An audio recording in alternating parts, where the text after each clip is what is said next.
Vamos a ir buscando un versículo, hermano. Isaías capítulo 7, versículo 14.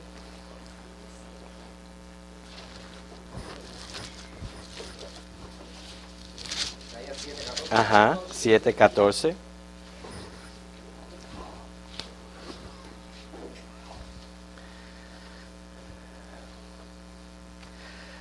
Pero primero vamos al Señor en oración. ¿Okay? Oremos. Ante ti nos postramos, Señor. Ante ti nuestros rostros se inclinan. Todo porque tú estás aquí.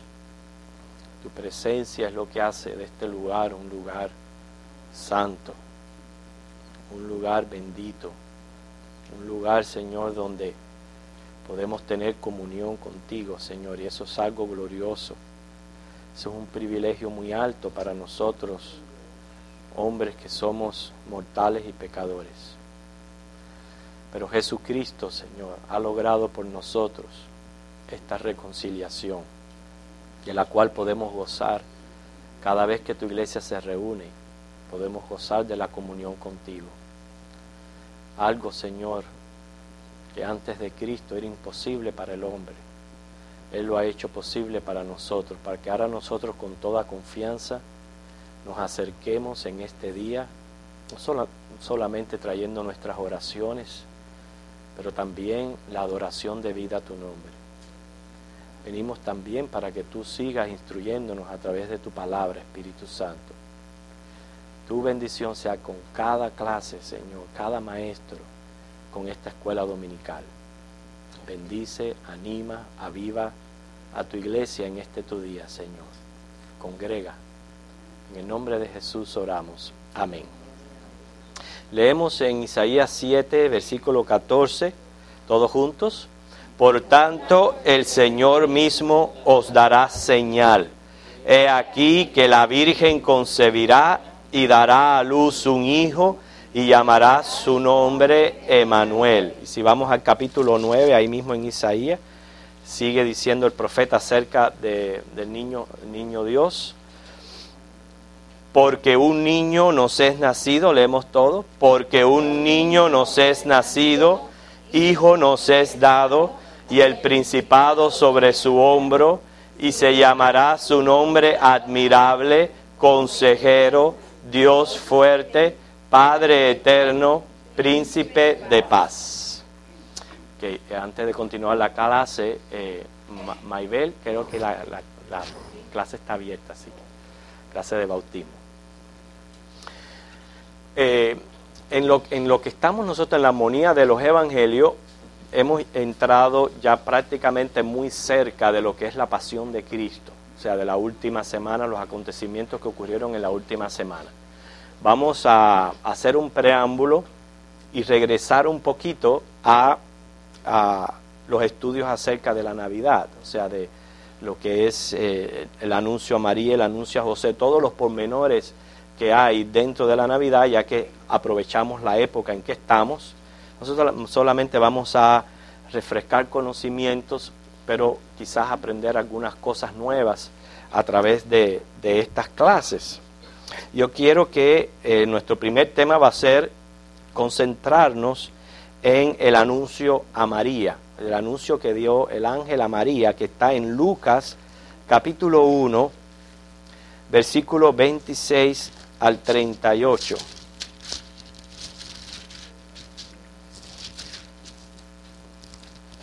¿Ustedes saben cómo se llamaba el papá de María? ¿Cómo se llamaba el papá de María? No. No. Lucas capítulo 1, los versículos 26 al 38. ¿Cómo se llamaba el papá de María?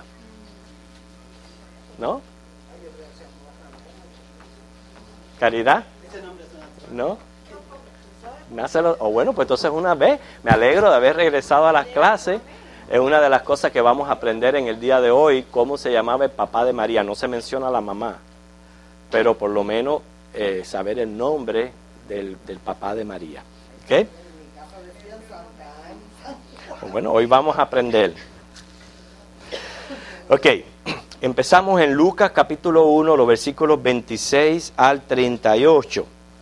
Ustedes ven en los primer versículo dice, al sexto mes, y como ya esta es una clase que nosotros dimos, vamos a hacer varias preguntas para hacerla un poquito más animada. ¿Al sexto mes de qué? A ver.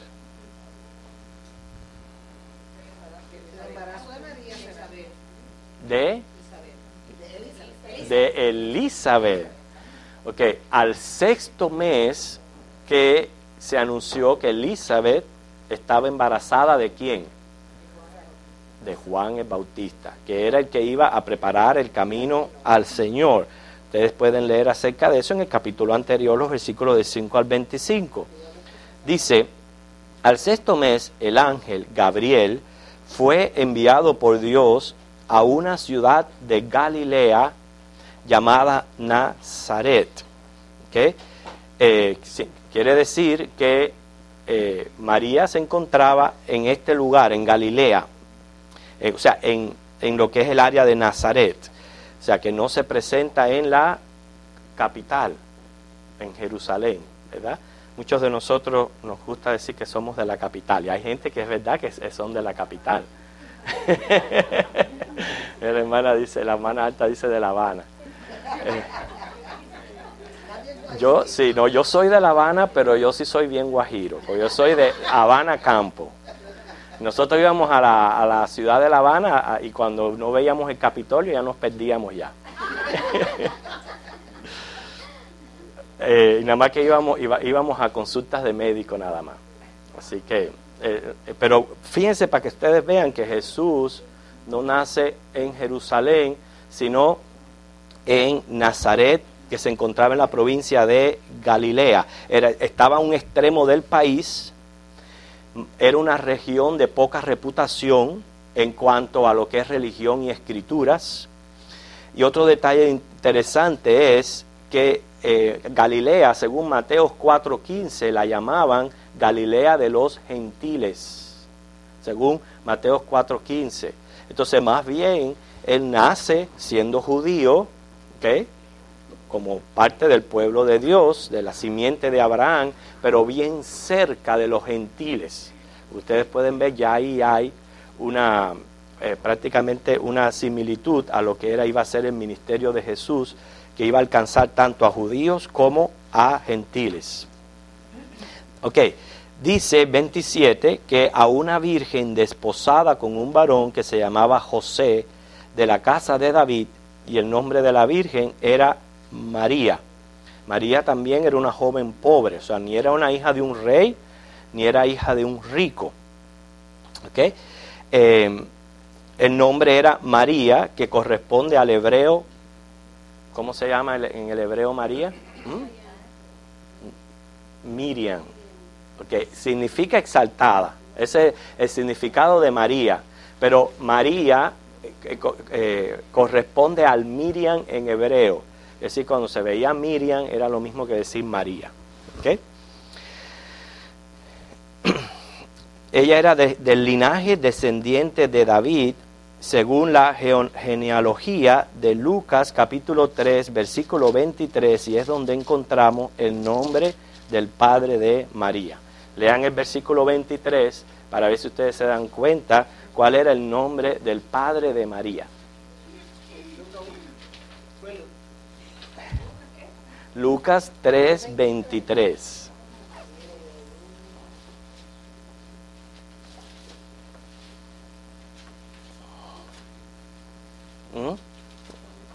Elí. ¿Por qué?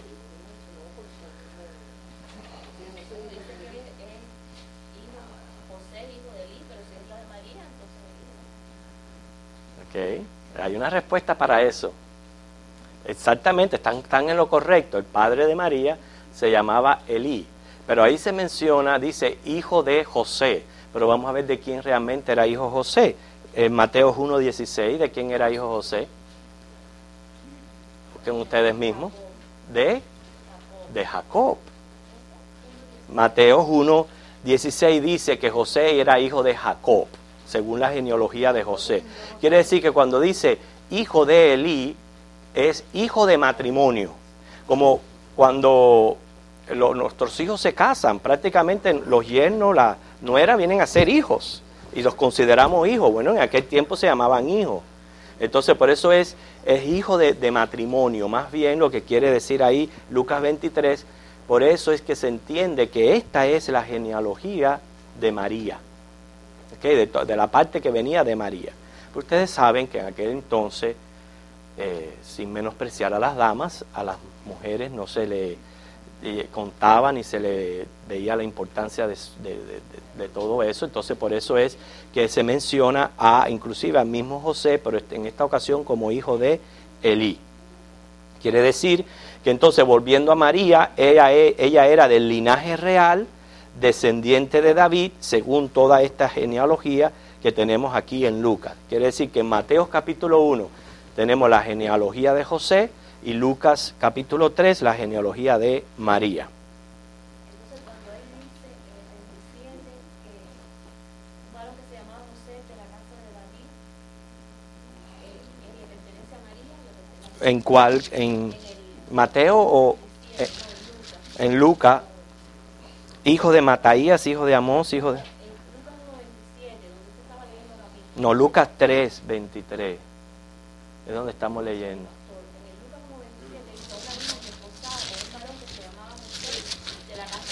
Sí, él era también de la casa de David. No, los dos. Según Mateo, tú puedes ver que la genealogía de José viene por David. Y según María, la genealogía también viene por David. Ahora, no tengo ese detalle aquí, eso fue un detalle que dimos en una clase de escuela dominical, que algo pasó en la genealogía de José, que hubo una maldición de que ninguno de esa descendencia iba a llegar a ser rey. Pero entonces sabemos que José es el padre prácticamente reconocido, pero no es quien engendró a Jesús. Quien engendró a Jesús es el Espíritu Santo. Entonces a Jesús le alcanza la genealogía de David, no tanto contada por José, sino por María. Y por María, Jesús no le alcanza la maldición que llegó sobre la genealogía de José. Eso fue cuando yo lo repartí con esa clase, muchos lo tienen. Está bueno. Ok, dice aquí que era, volviendo a donde estamos, a Lucas, Lucas 1, dice, pero no en el 27, que era virgen y desposada con un varón. José era un humilde carpintero. ¿Qué significa el hecho de haber estado desposada?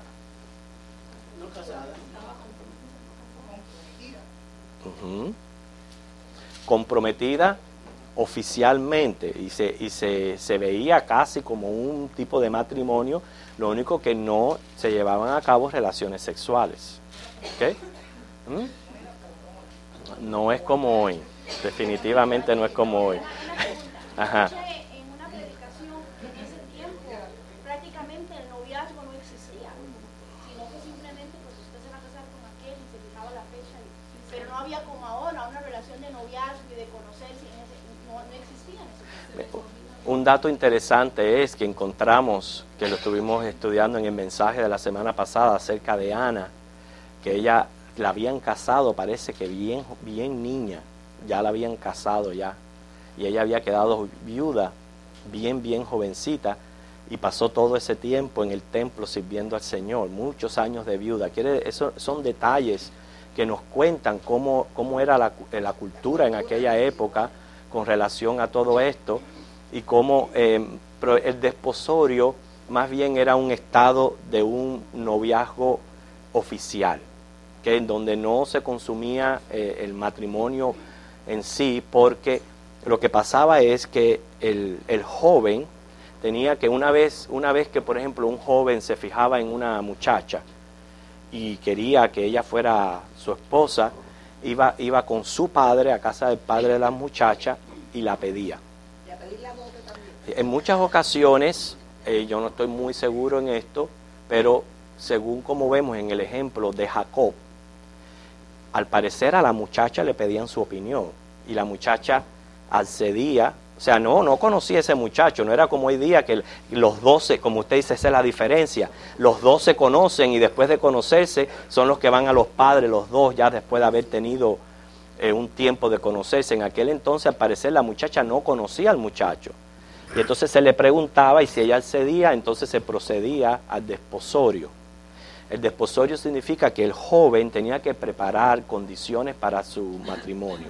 Casi siempre preparaban dentro de las posesiones del padre, ahí preparaba, construía su casa, preparaba todo, y cuando todo estuviera listo, entonces iba por la joven, que ese era un tiempo donde no se sabía cuándo el joven iba a llegar, y por eso es que lo toma como ilustración de la venida del Señor con las vírgenes, porque no se anunciaba, cuando ya el joven, una vez que estaba desposada, el joven estaba listo para las bodas, las fiestas de boda, no anunciaba, simplemente se presentaba con el algarabío de la vecindad.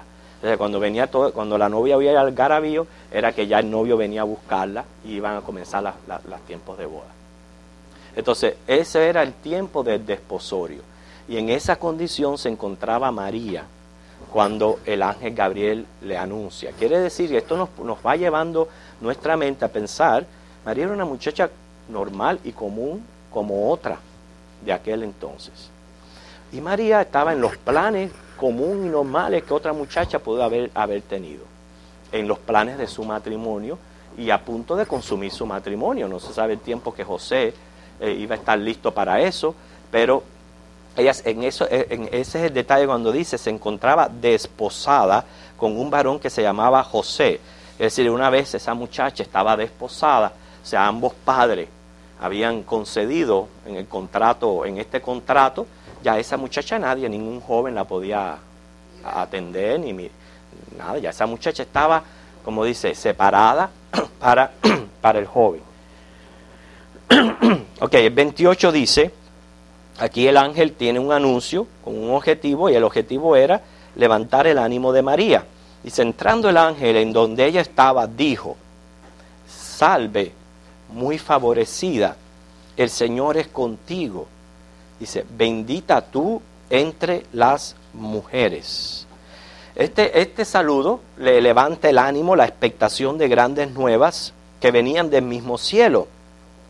Al ser ella escogida como madre del Mesías, Dios le confiere un honor extraordinario y singular. Eso siempre hay que entender de María, que lo que Dios le otorgó fue un honor realmente extraordinario y singular. ¿Cuántas mujeres no hubiesen querido ser la madre del Mesías, la madre del Señor Jesús, verdad? Eso es algo extraordinario, pero a la vez que era extraordinario, tenía que ser una sola persona, quiere decir, tenía que ser singular. Pero noten en medio de todo esto, como nunca se aparta de las verdades del Evangelio, lo cual nos tiene que llevar a nosotros a pensar, hermanos, no solamente somos salvos por la gracia de Dios, lo que nosotros podemos hacer por Cristo, lo que nosotros podamos llegar a hacer dentro de la obra de Él, también siempre lo tenemos que recibir como algo que nosotros no merecemos, algo que se nos es concedido por gracia. Quiere decir, prácticamente es un favor que Dios me hace a mí, que yo pueda hoy día decir, soy la persona que recoge los himnarios cuando el culto se acaba. Eso es un favor inmerecido. Fíjense, prácticamente cuando dice muy favorecida, la gente a veces no se pone a detener en los significados de estas palabras que son bien profundas. Muy favorecida, quiere decir, prácticamente le dijo, inmerecida del honor tan extraordinario y singular que vas a recibir. O sea, por eso le dice muy favorecida y bendita. ¿Por qué le dice bendita? Bendita tú entre las mujeres. No, es que es única, no era singular, no podía ser compartido. Y aparte de eso es un tremendo honor. Yo pienso que de todo, mira que la Biblia muestra siervos y siervas y mucha gente que dedicó su vida al Señor, pero el haber sido la madre de Jesús, eso es algo grandioso. Algo por lo cual ella es bendita entre las mujeres.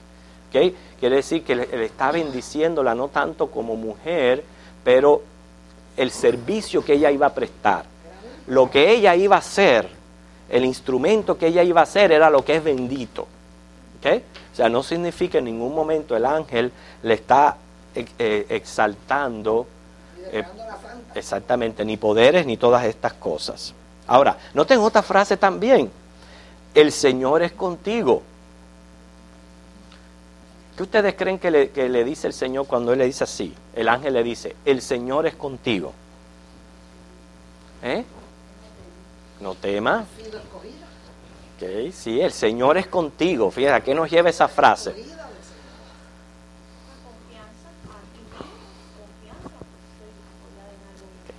Que muy bien. Era fácil para ella, número 1, habiendo sido virgen. Número 2, estando desposada. Una joven adolescente que de buenas a primeras le anuncian un embarazo. No es fácil. No es fácil. Okay, aún precisamente las mujeres, las primerizas, muchas de ustedes son madres, ustedes saben la diferencia entre su primer hijo y su segundo hijo. ¿Cuál es el temor que atrae el compartir ese sentimiento de alegría? Estoy embarazada, pero a la vez preocupación, temor, a lo no saber. Ustedes mujeres son las únicas que saben eso, yo no puedo explicar eso. Ustedes solamente pueden explicar lo que es el ser primeriza en el asunto de dar a luz un hijo. Entonces, el Señor es contigo, es una promesa de ayuda. Quiere decir que aunque María iba a pasar, no solamente por los problemas de la época, ¿ok? Que eso después vamos a ver, el hecho de haber estado desposada y de buenas a primeras salir embarazada, lo que iba a costar eso en el medio de la sociedad, pero en sí llevar a cabo aquella misión de dar a luz, siendo virgen. Cuando dice el Señor es contigo, quiere decir que el Señor la iba a ayudar. No significa el Señor es contigo que María iba a dar a luz sin dolor, no. María dio a luz con dolor como toda mujer normal. Okay. Mas sin embargo, aún nosotros cuando tenemos embarazadas, oramos para que el Señor esté con ellas, oramos para que el Señor les ayude en esos momentos difíciles y que todo sea normal. Eso es parte natural de orar para que el Señor intervenga y bendiga y ayude en ese momento tan difícil donde la mujer se pone entre la vida y la muerte. Entonces, lo mismo está ocurriendo aquí. Pero, ¿qué todo esto me está enseñando a mí? Que María es una persona humana con las mismas necesidades que tenemos nosotros, la misma fragilidad y la misma necesidad de recibir ayuda del Señor. En ningún momento es diosa. ¿Okay? El versículo 29 dice, mas ella, o sea, ya aquí el ángel primero nos dice a nosotros las condiciones donde se encontraba María, le anuncia lo que iba a ocurrir, más o menos le anima con esas palabras diciéndole bendita, favorecida, pero ahora vemos la reacción que causa el anuncio. Dice, mas ella, cuando le vio, se turbó por sus palabras y pensaba qué salutación sería esta. O sea, la muchacha estaba en su vida cotidiana, su diario vivir, y de buenas a primeras se le aparece el ser angelical. Okay, no vamos a entrar ahora en apariciones angelicales, pero sí fueron usadas por Dios en aquel entonces. Se le aparece el ser angelical, le dice este anuncio, no le detalla el propósito del anuncio, y esto causó que ella se turbara. Dice el 30, entonces el ángel le dijo, o sea, cuando ella le dice, y pensaba que esta salutación sería esta, o sea, si le estaba diciendo qué sentido tiene, cuál es el objetivo que el ángel estaba persiguiendo con ella. Entonces dice el 30. No estaba entendiendo. De buenas a primeras se le aparece el ángel. Entonces el ángel le dice, María, no temas, porque has hallado gracia delante de Dios. Ok, fíjense, Ella estaba turbada, primero no tanto por la noticia, pero por la inesperada visita. ¿Okay? Todavía no le habían dicho lo que iba a ocurrir, por la inesperada visita.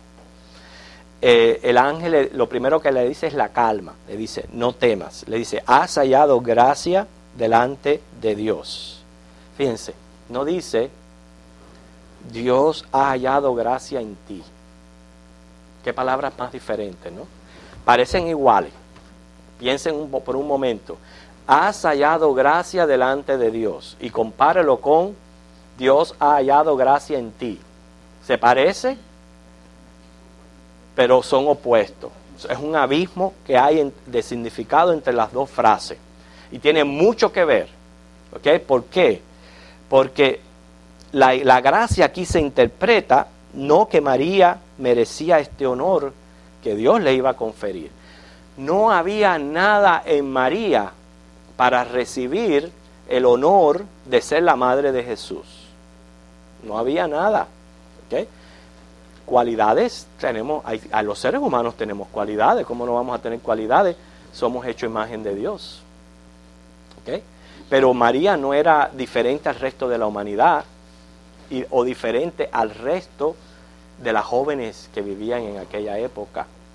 ¿Okay? Más trasladándonos a aquella época donde había un poco de más pudor y un poco de más normas que hoy día. Pero cuando el Señor le dice, o sea, no es que tú eras madre de Dios, ni que tienes gracia en ti, ni que eres milagrosa, ni que eres poderosa, ni nada de eso. No fue por nada de eso que Dios escoge a María, sino dice, has hallado gracia delante de Dios. ¿Por qué? Porque ella era pecadora. Fíjense si María era pecadora, que ella misma lo expresa en su canto. En el versículo 48 del capítulo 1, yo no sé por qué tan clara que son las escrituras y las personas se confunden y creen cosas que no son lo que no es lo que dice la Biblia, porque ahí tan clarito menciona Lucas capítulo 1, 48, donde ella reconoce su condición. Entonces, ¿cómo puede ser sin pecado concebida? Explique eso.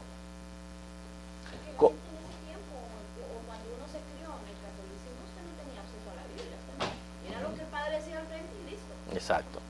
Pero para que ustedes vean la ignorancia de las personas. Sin pecado concebida. Está diciendo que María nació sin pecado. Sin embargo, ella dice aquí el 48, porque ha mirado la bajeza de su sierva. ¿A qué se está refiriendo a la bajeza de su sierva? A su estado de pecador. ¿Okay? Y fíjese el 47 dice, mi espíritu se regocija en Dios, mi Salvador. Si es sin pecado concebida, ella no necesita Salvador. ¿Para qué va a necesitar un Salvador? Pero cuando ella reconoce mi Salvador, ella no dice, mi espíritu se regocija en Dios el Salvador. Ella no lo menciona el Salvador. Al fin y al cabo, yo nací sin pecado, yo no necesito el Salvador. Ella dice, mi Salvador. Y después reconoce su bajeza delante de Dios. Basta, recuerden hermanos, basta que nosotros violemos en un punto la ley de Dios para que ya quedemos excluidos de recibir cualquier honor o cualquier privilegio delante de Dios. Entonces, aunque aquello era grande, aunque María lo que estaba recibiendo era grande, lo que es ser la madre de Jesús era algo que era por la gracia de nuestro Señor. ¿Okay? O sea, Dios no la escoge ni porque era virgen, ni porque había sido buena desde su nacimiento, ni nada de eso. Dios la escoge por la gracia. Es más, aún la disposición de ella de poder llevar a cabo todo aquello es ayuda y obra de Dios. Dice el versículo 31 al 33, volviendo a nuestro texto, dice, ahora es que le dice el anuncio, ahora concebirás en tu vientre y darás a luz un hijo y llamarás su nombre Jesús. Este será grande y será llamado Hijo del Altísimo, y el Señor Dios le dará el trono de David su padre, y reinará sobre la casa de Jacob para siempre, y su reino no tendrá fin. Prácticamente aquellas palabras no le era extraña a un judío de aquel entonces. ¿Por qué? Porque ellos estaban en la espera del Mesías. Y se le está anunciando precisamente la llegada del Mesías. Con todas las cosas que se dicen acerca de Jesús, que era hijo del Altísimo, que era Rey de Reyes, se le está diciendo, este es el Mesías esperado. Lo que pasa es que la gente sabía que iba a venir el Mesías, pero no sabía cómo. Pensaba que iba a ser una persona ya adulta, que súbitamente se iba a presentar en medio de todo aquello y iba a arreglarlo todo. ¿Quién se iba a imaginar de que iba a ser a través de un bebé, a través de un nacimiento? No entendían los propósitos de Dios para con el Mesías, que más que venir y arreglar los problemas de la vida, Él tenía que nacer como hombre, porque lo que venía era resolver el problema del pecado del hombre. Él venía a morir por nosotros los hombres. Muchas veces en esto, hermanos, hay que tener cuidado, porque igual que tomó de sorpresa a la gente de aquel entonces la llegada del Mesías, nos va a agarrar de sorpresa mucho la venida de nuestro Señor Jesucristo. El judío tenía la promesa del Mesías, de que iba a venir en cualquier momento. Vino, algunos le reconocieron, otros no. Bueno, nosotros también estamos en la expectativa de la segunda venida del Señor, cuando Él venga a arrebatar la iglesia. Entonces, nosotros tenemos que estar en ese mismo sentir de vigilancia y de expectativa de que el Señor viene pronto. Así que vamos, como dice, a dejar de hacer nuestros nidos aquí en la tierra y comenzar a prepararnos un poquito más para el reino de los cielos. Dice el 34. Okay. Quiere decir, el ángel se le presentó, ya le dio el anuncio. Ahora vamos a ver la reacción de María. Entonces María dijo al ángel, ¿cómo será esto? Pues no conozco varón. ¿Okay? Sabían que iba a nacer de una virgen, Isaías 7:14. Deseaba saber lo que tenía que hacer porque por el momento no tenía relaciones, no conocía de relaciones sexuales. Es decir, esta pregunta ni es tonta, sino es una pregunta lógica y dispuesta. Es como diciendo, ok, entendí, acepto, pero ¿qué tengo que hacer? ¿Okay? ¿Cómo iba a ser esto? ¿Okay? O sea, no se esperaba de que iba a ser concepción del Espíritu Santo. ¿Okay? Dice el 35 la respuesta del ángel. Respondiendo el ángel, le dijo, el Espíritu Santo vendrá sobre ti, y el poder del Altísimo te cubrirá con tu sombra, por lo cual también el santo ser que nacerá será llamado Hijo de Dios. Aquí hay una concepción sobrenatural del Espíritu Santo. Okay. Lo sobrenatural es que es por el Espíritu Santo, no fue por el medio de la reproducción humana, o sea, pero sí fue de acuerdo a cómo se fertiliza o se reproduce el ser humano, que es la unión de dos, del espermatozoide y del óvulo. ¿Okay? Se sabe que una persona en esta unión recibe de ambas partes y forma una persona. La diferente de la concepción de Jesús es que no se utilizó hombre, sino fue el Espíritu Santo, no fue a través de actos sexuales. Ella fue virgen hasta que ella dio a luz. ¿Okay? Simplemente el Espíritu Santo engendró en el óvulo de María, ¿okay?, al Señor Jesús. Esto daba la naturaleza 100% divina con la naturaleza 100% humana, recibida del Espíritu Santo de Dios y de María. O sea, esa es la manera de nosotros pensar cómo fue esta concepción. Fue sobrenatural, fue una obra milagrosa de Dios con un propósito específico, pero fue a través del engendro y la concepción. Es lo que nosotros podemos pensar cómo es que surge una vida, un ser humano, que a través del engendro y la concepción.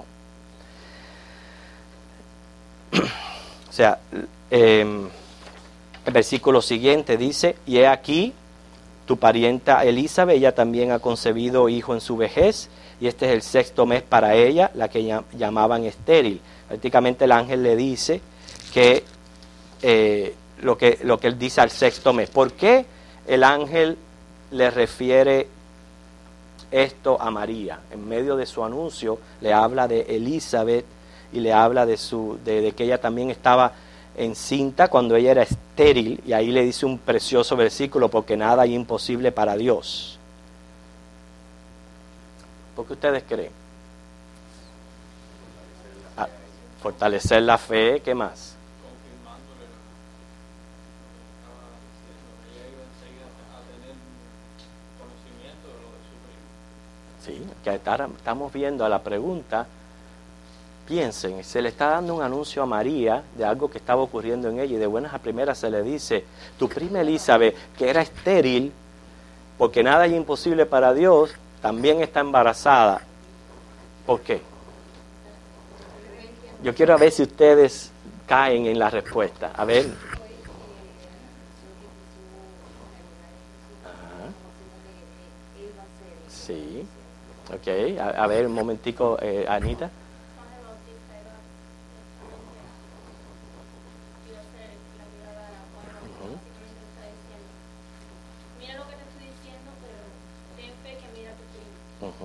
A ver. Para que tuviera alguien con quien compararse, alguien que le creyera a María, fue un milagro. Era un milagro también en Elizabeth, es decir, que también su concepción era milagrosa. Ella necesitaba, recuérdense, ella necesitaba con suficiente confirmación que era el Mesías, que lo que ella traía era el Mesías. Y más bien con lo que ella dijo, estaban diciendo de Juan el Bautista, el judío sabía que iba a venir a alguien que iba a preparar el camino al Señor. Entonces siempre la venida de Juan el Bautista confirmaba la profecía de que iba a venir alguien a preparar y después iba a venir el Mesías. Entonces por eso es que le dice a ella, no solamente le habla de quién era Jesús, pero también le habla del embarazo de Elizabeth. Le estaba confirmando, para que quedara claro en ella, él es el Mesías porque está cumpliendo la profecía de la venida de Elías, que era lo que los judíos conocían. ¿Okay? Ahora, el 38. Entonces María dijo: he aquí la sierva del Señor, hágase conmigo conforme a tu palabra. El ángel se fue de su presencia.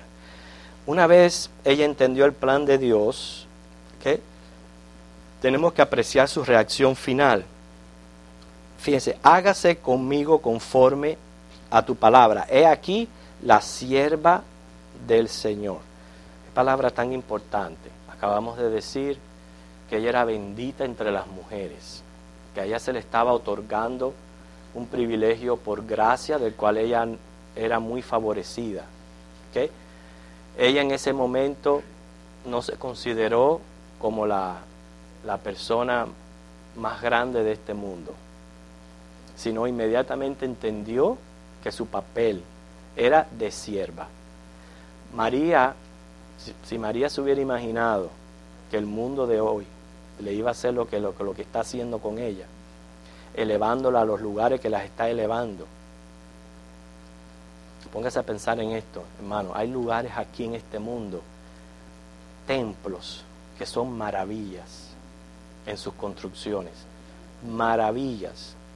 El otro día yo estaba viendo un templo católico en Rusia. La construcción de aquello era una cosa que usted se queda frío. Cómo el mundo ha elevado el culto a María a una posición tan alta que ella misma no se dio. Ella siempre se consideró como una sierva de Dios. Por eso nosotros siempre tenemos que tener el concepto claro de la persona de María. El primer error es llamarla madre de Dios, no de Jesús. Que hay una gran diferencia. Sí, Señor. No. La madre de Jesús. Sí, Señor. O sea, Dios no tiene madre. Si Dios tuviera madre, entonces la madre fuera mayor que Dios. Bueno, pero no tiene madre. Yo sé. Pero es cierto, él no nació de nadie, ¿ok? Porque si no, la considerada madre de Dios es mayor que él, y ese es el puesto que le quieren dar a María. Ese es el que le han dado. Al crearle estos templos majestuosos. Exactamente. No. Estos grandes emporios para que Ella es, como dice, ella es la madre de Jesús, el Hijo del Hombre, pero no es la madre de Dios.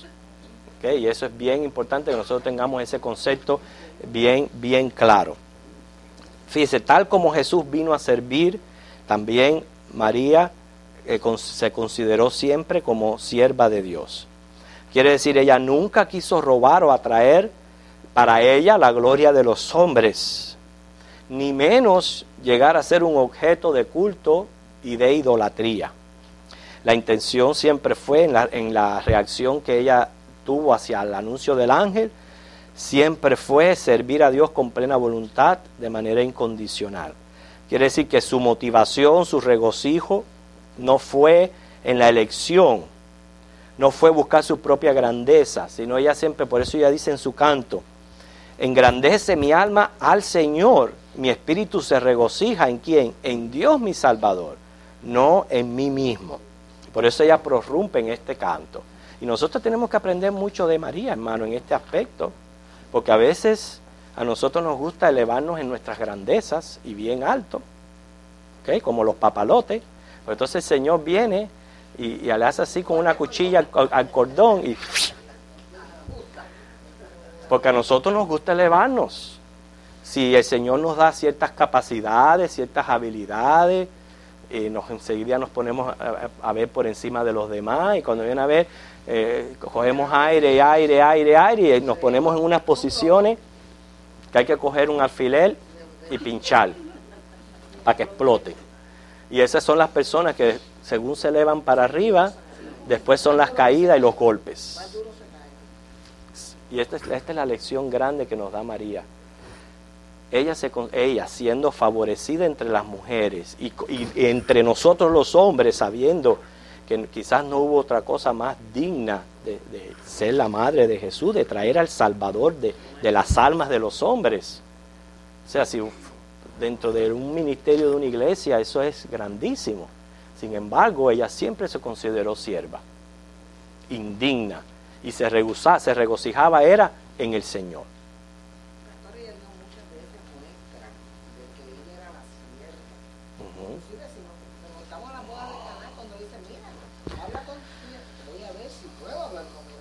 Así. Para ver si él quiere. Yo voy a ver si yo puedo hablar más para ver si él quiere. Así mismo. O sea que a través del mismo ministerio de Jesús, María mostró que era un ser humano.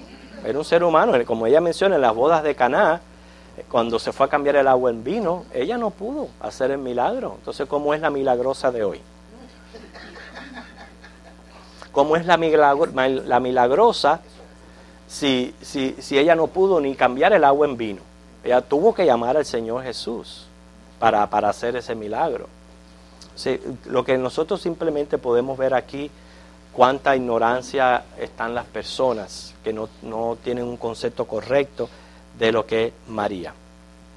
Okay, en conclusión, María es uno de los personajes más significativos en el nacimiento de Cristo. Tenemos que tener un concepto correcto, bíblico, sobre su persona. O sea, evitar sobre todo el concepto exagerado que le atribuyen algunas religiones, especialmente los católicos. ¿Okay? Ya pues hemos podido ver a la luz de las Escrituras que María en ningún momento fue concebida sin pecado. ¿Okay? Ni fue un ser sobrenatural que se apareció en el mundo. María fue concebida como cualquier otro ser humano, hija de Elí, como hemos visto según su genealogía. Que María ni fue poderosa, ni mediadora, ni menos objeto de adoración. Es simplemente la madre de Jesús. Como dijimos anteriormente, ella no es la madre de Dios. Hay que tener muy claro este concepto. Ella no tiene la potestad ni tan siquiera, ¿notaron eso? De ponerle nombre al niño. Fíjense, ni la potestad de ponerle nombre al niño, porque ese niño es de Dios. Él está cumpliendo propósitos divinos. Y por eso él dice, le llamarás Jesús.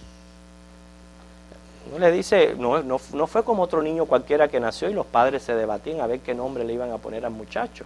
No. Jesús dijo, a este le vas a poner Jesús. O sea, ni tenía ni la potestad de ponerle nombre. Así que fíjense para que ustedes vean que tenemos que evitar este concepto de exageración. Eso no significa que dejemos de apreciar del todo su valor como ser humano y las lecciones que ella nos da como ser humano. Y es lo que nosotros queremos hablar ahora en este momento como aplicación a nosotros mismos. Como ser humano, ¿qué lecciones valiosas nos deja María? Piensen en todo esto, en lo que le dice el ángel, en su reacción. ¿Qué lecciones valiosas? Porque vamos a ver una persona, hermana. ¿Por qué?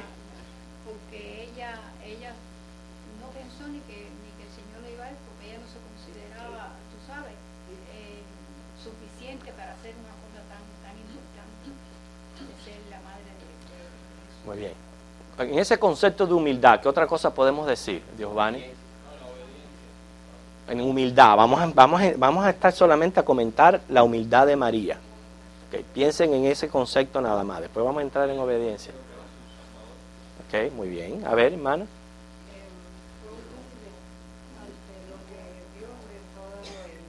Fue humilde, reaccionó humildemente.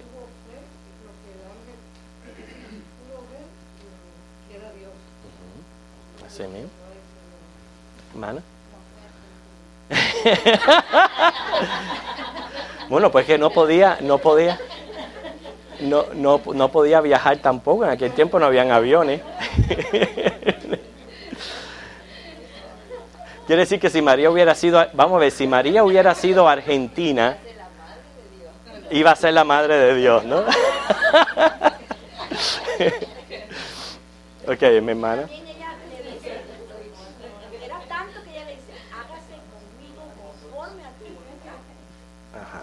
Ok, eso es lo que nos lleva ahora al otro concepto, después de la humildad, y antes de dejar ese concepto, nos está enseñando que si fuéramos a ver la grandeza de una persona, después de Cristo, pudiéramos poner nuestros ojos en María. Sin embargo, a pesar de este honor que ella estaba recibiendo, ella en ningún momento se elevó sobre el nivel que ella debería de considerarse como persona. ¿Y cómo yo me tengo que considerar como persona? Tengo que considerar mi bajeza. Quiere decir, como dice Pablo, soy salvo por gracia y soy lo que soy ahora por gracia también. Porque si no fuera por el Señor trabajando en mi vida, yo no pudiera ser lo que yo soy hoy. ¿Okay? Quiere decir que si cualquier cosa que nos vaya a inflar el globo, inmediatamente piense, medite en esto y vuelva a su nivel de siervo. Siempre considerarse como un siervo y como un privilegio que tenemos nosotros de servir. Ok, ahora la obediencia, como decía la hermana, cuando ella dice, hágase conmigo de acuerdo a tu voluntad. ¿Qué podemos comentar acerca de la obediencia, Giovanni? Porque ella, aunque la sorprendió todo eso y se sentía inmerecida de la gracia de Dios sobre ella fue obediente. Y aceptó que con ella se hiciera la voluntad. Fue sumisa a hacer lo que Dios le estaba diciendo que hiciera. O sea, no fue que Dios viene y le dice al ángel, bueno, esto va a ser así, le dice, espérate un momentico. No, las cosas van a ser como yo diga. Las cosas van a ser como yo quiera. ¿Sabes? Que después que yo me case, entonces vuelve y habla conmigo a ver cómo vamos a responder a esto. ¿Por qué? Porque yo no me voy a exponer a que me estén apedreando, ni que me estén considerando esto. No. Ella fue sumisa exactamente lo que le dijo el ángel que hiciera. Más bien le dijo, ¿cómo será esto? Como diciendo, explícame qué es lo que tengo que hacer para poder cumplir la voluntad de Dios. Anita. Siempre se queda viendo el punto, o sea, se queda ahí hasta cuando el ángel le dice, mira lo que va a pasar, y le dice, ok, sea lo que Dios quiera, pero no nunca piensa en las cosas que ella se está exponiendo. O sea, ella dijo, ok, sea como Dios quiera que sea, úsame a mí, en definitiva yo soy tu sierva, pero en ese tiempo ella sabía que ni José inclusive le creyó, y entonces en ese tiempo las mujeres no tenían voz y voto, y decía, estoy embarazada por el Espíritu Santo. Eso nos trae tremendo comentario a nosotros hacer ahora. Vemos como dice Gálatas que en el cumplimiento del tiempo Jesús nació. Si Jesús hubiera nacido en esta época, ¿qué hubiera pasado con las mujeres? A ver, Dayami. El problema también es que para nosotros remontarnos a esa época porque no vivimos en ella, y como quiera que sea, sí, en esta época hay el grupo de elegidos que todavía mantiene las costumbres de antes, pero verdaderamente en el mundo si una mujer ahora queda embarazada y no está bajo compromiso, bajo procesamiento, o sea, es una más. Y más bien, si quieres ir a la clínica a abortar, aborta. Eso no importa. Las mínimas que tenían en aquel entonces.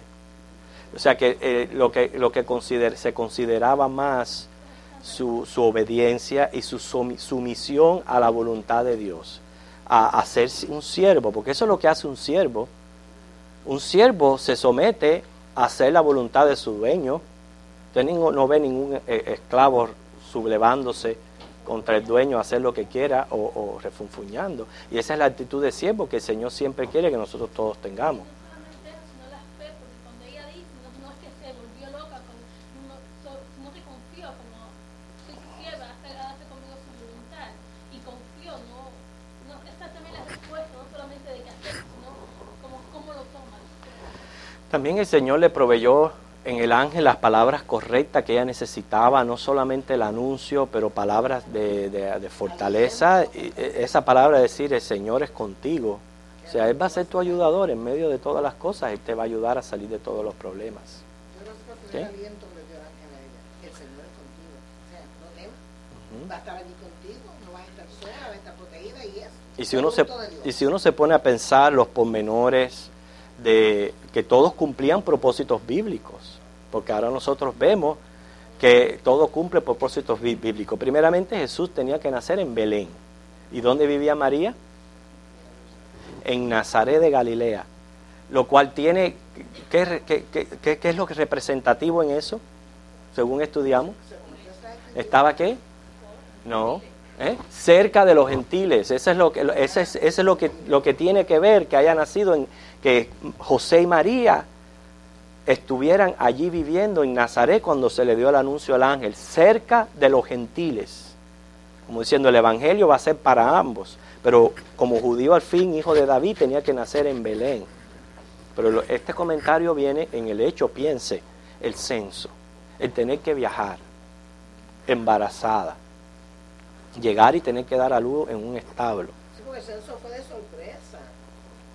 No fue de sorpresa. No fue que de momento había que hacer el censo y ella aún sí, no, pero no fue de sorpresa. Eso fue. Ellos, que está embarazada. Sí, yo sé, me refiero, pero tenían que llevar a cabo ese viaje, todas esas cosas a tener en cuenta. Lo primero fue el que José la haya puesto a un lado. Estaba desposada de buena primera, el Señor le dijo, José, no, la voy a dejar en silencio.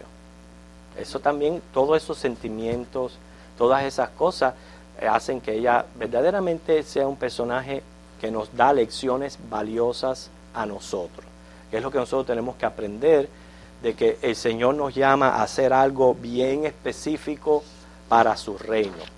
¿Okay? Ya eso no va a tener que volver a nacer, porque Él dice que Él no solamente nació, sino murió una sola vez y para siempre. ¿Okay? Eso fue algo exclusivo y singular de María. Pero nosotros todavía somos colaboradores del reino de Dios. Y todos nosotros hacemos nuestro poquito. ¿Okay? ¿Cuál es nuestra actitud cuando nosotros se nos llama a hacer algo para la obra del Señor? Aunque sea lo más insignificante. ¿Cuál es nuestra actitud? Voluntariosa. Lo voy a hacer, pero sí como en mis condiciones y como a mí me dé la gana. No me digan lo que tengo que hacer. Esa es mi actitud cuando se me llama a un ministerio o algo para hacer. Yo pienso que María nos enseña mucho, hermano. Mucho, no solamente de apreciar que hemos sido salvos por gracia, pero apreciar lo que somos hoy por gracia y que es un privilegio grandísimo el que nosotros hagamos cualquier cosa para el Señor. ¿Algún otro comentario? Se nos está yendo el tiempo.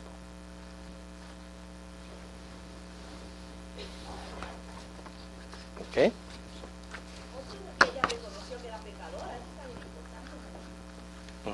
A reconocer su bajeza. Okay. Eso es bien afirmativo en el sentido de nuestras doctrinas acerca de lo que es María. ¿Ha quedado claro el personaje de María al estudiarlo en estas Navidades?